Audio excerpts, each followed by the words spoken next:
a lot of news, a lot of new information here. Um, we have been working with. I think Jack's mom is here, right? She is. Yeah, she's here, right here on stage, Brooke Mallers.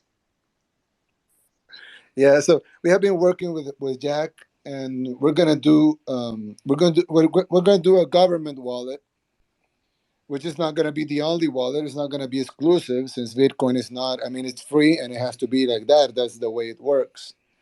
So we're gonna keep it like that. We're not gonna try to control it or anything, since it would be, it will be a counter purpose.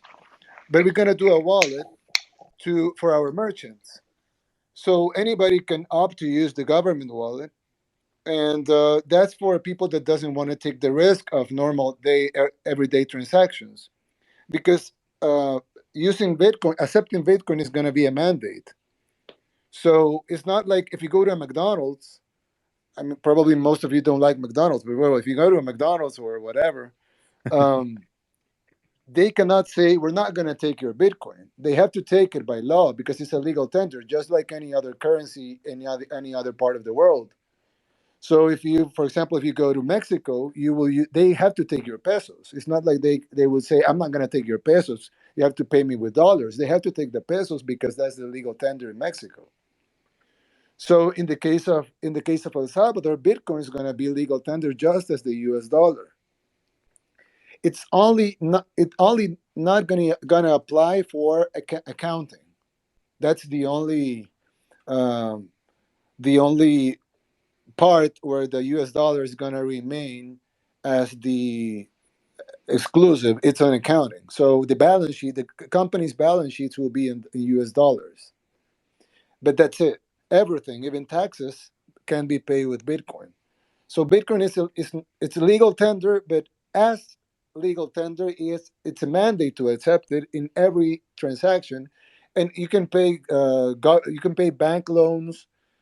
Even the law says the law is very short and very simple, but it's very clear. And even if you have a previous contract, if you for example, if you gave a loan to somebody and you loan $100,000 10 years ago, and he still owes you that money, he can pay you with Bitcoin, because as the law turns into effect and Bitcoin becomes legal tender 90 days after the law. Why 90 days? Because we have to prepare infrastructure and all the other things. But once the law is in effect, the timing is just for getting everybody prepared and with the technology and the apps, etc.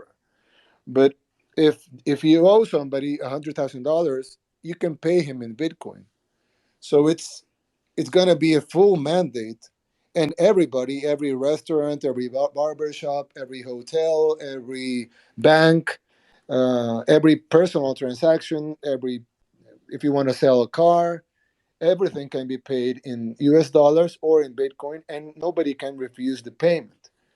Like other, for example, foreign currencies, you can accept it, but you're not obligated to accept it. You can do a transaction in euros, but you're not obligated to do that transaction in euros, because it's not a legal tender here. It's just a foreign currency.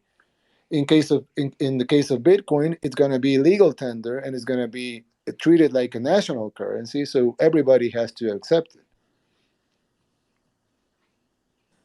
Uh, President Bukele, you'd also mentioned a permanent residency for entrepreneurs, and there's going to be quite an ecosystem that may build up around this, because you're going to need, obviously the wallet, government wallet. You're going to need exchanges, exchange support for people to be able to auto convert. There'll be investors and entrepreneurs coming. How are you thinking about incorporation or immigration law?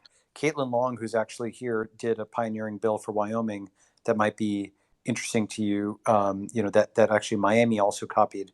That might be helpful for you as you go forward. But I'd love to hear how you're thinking about immigration and incorporation law. Yes, we're going to have some immigration reform.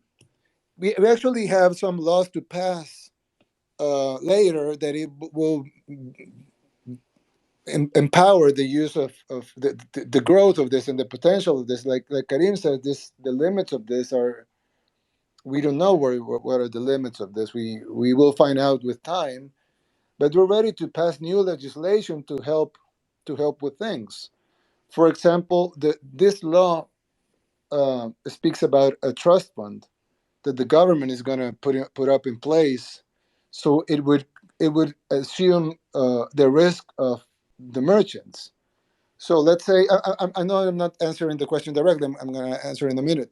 But what I'm trying to say is that, for example, if there's a ice cream parlor and the owner of the ice cream parlor, he doesn't really want to take the risk. I mean, he has to accept Bitcoin because it's a mandate. It's a currency, but he doesn't want to take the risk of the convertibility. He might win money, he might lose. So he wants dollars deposited in his banking account. So when he sells the ice cream, he can ask the government to exchange his Bitcoin to dollars. Of course, he can do that in the markets also, but the government would have a fund to do it immediately. So it's not that volatile because the government is going to take the risk of the minutes or half an hour that's going to take for him to do his transaction. So we're going to put up a trust fund to do that, and we're willing to risk some money that we might earn some or we might lose some, but that's going to be done to help people with the risk, and that's a separate law that's going to go to be approved in the assembly later. But it's just new laws that are going to promote, and they're going to facilitate the usage of Bitcoin in El Salvador, and exploit its potential. So, for example, with immigration, we have been we're designing this new law that gives permanent residency to anybody that invests 3 Bitcoins in El Salvador. So if you buy a house or a car or two cars or whatever, but you have to invest, or you put some offices and you buy some computers or some office furniture, or you have to invest 3 Bitcoins.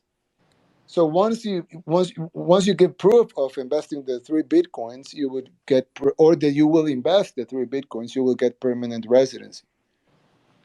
So it's going to be expressed in Bitcoins and not in US dollars, because we want to make the people used to like some people like to say 1 Bitcoin equals 1 Bitcoin. So we want to people to get familiarized to using Bitcoins as a unit alone, and not all the time being um, thought of the convertibility to the US dollar, because that's not good for Bitcoin as a currency. It's like when Europeans go to a place and buy a car with euros, they don't convert the euros to dollars to buy the car. They just buy the car to the amount of what's expressed in the price of the car in the car dealership. So we want to do that, and we want to promote people coming here, innovators, investors, entrepreneurs, just Bitcoiners. They want to buy a vacation house or go and live by the beach, or whatever. And we want to promote all this, and so we're gonna pass some legislation for immigration reform, and we're gonna pass some legislation for the trust fund, and some other legislation for access to the internet. We're gonna build a better infrastructure, to so people have more access. It's one of the articles of this new law says that the government has to provide and facilitate and promote the connectivity of the people and the technology, which is of course an app and a phone and an internet connection. So there's going to be new legislation coming soon, that is not mm, it's not a necessity of this law, but it would definitely promote and widen the opportunities and the potential of this thing that it's happening here, and that it's probably going to be replicated in other countries as well. That's really interesting. I use Eunice. There's like jus sanguinis, which is citizenship by blood, and then Jus Solis, which is by law, and then Jus Ionis, which is by investment. And so 3BTC investment basically gets you citizenship. That's really interesting. Other countries have done things like that, but not denominated, obviously, in cryptocurrency. I think related to that, maybe I'm not sure if this is on your radar yet, but anything you can do on incorporation of the companies in terms of infrastructure, because that might be a third piece. As I mentioned, Caitlin is here, and she's done a lot of pioneering work on this. Might be an interesting person to speak to. Francis Suarez has adopted some of that because you could become a sanctuary country for crypto. I think a lot of entrepreneurs, Bitcoin entrepreneurs, everybody would come there, and because the banking system would be friendly, everything would be friendly, so just something to think about. That's the third piece potentially is your incorporation law. President, earlier somebody asked if the United States or the IMF had reached out, and you said yes. Could you tell us a little bit more about what those conversations were like? Uh-oh. Yeah. No.